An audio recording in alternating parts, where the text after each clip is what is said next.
Okay friends, కట్టెల మోపు అయితే కట్టేసాము చూడండి. ఇన్నాళ్ళ నెత్తి మీద ఎత్తుకోబాలేము.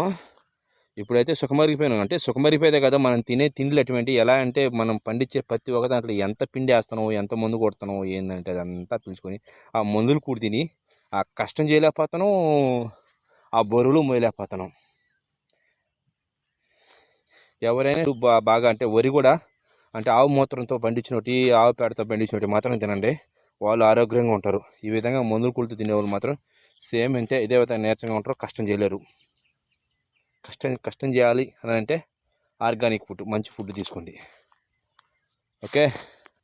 ఇంకోటి అంటే బాబాయ్ మర్చిపోయినాను, పెళ్ళి కాని యూత్కి మెయిన్ ఇది. పెళ్ళి కాని యూత్కి పెళ్ళయ్యేదాకా ఎక్కడ తిరిగినా సరే, ఏం చేస్తున్నా సరే, మీ ఎంజాయ్మెంట్ ఏమైనా ఉంటుంది. పెళ్ళి అయినదనంటే 100 కష్టాలు అంటే మైండ్లో పెట్టుకోండి. ఎక్కడ బయట తిరిగేదానికి కుదరదు, ఎంజాయ్ చేసేదానికి కుదరదు, ఏం కుదరదు.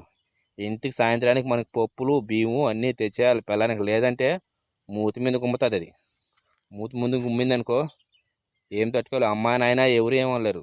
ఎంజాయ్ సంతోషంగా మనం పెళ్ళి చేసుకోవాలనుకుంటే మన లైఫ్లో ఏదన్నా ఒక గోల్ కొట్టాలి, ఒక జాబ్ కొట్టాలి. లేదంటే మన చేతిలో మనకు పని బట్ట ఏదన్నా చేతొచ్చుండాలి. ఖచ్చితంగా పిల్లల్ని సాగాలంటే మన చేతిలో ఏదో ఒక పని ఉండాలి, ఒక గోల్ కొట్టాలి.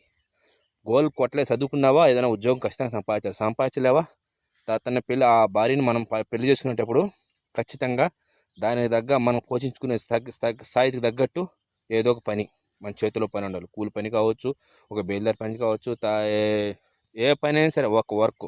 మనం పెళ్ళైన తర్వాత మనం పిల్లకాయలను పోషించుకునేటట్టు ఉంటేనే ఆ ఫీల్డ్ దిగాలి. Okay, bye.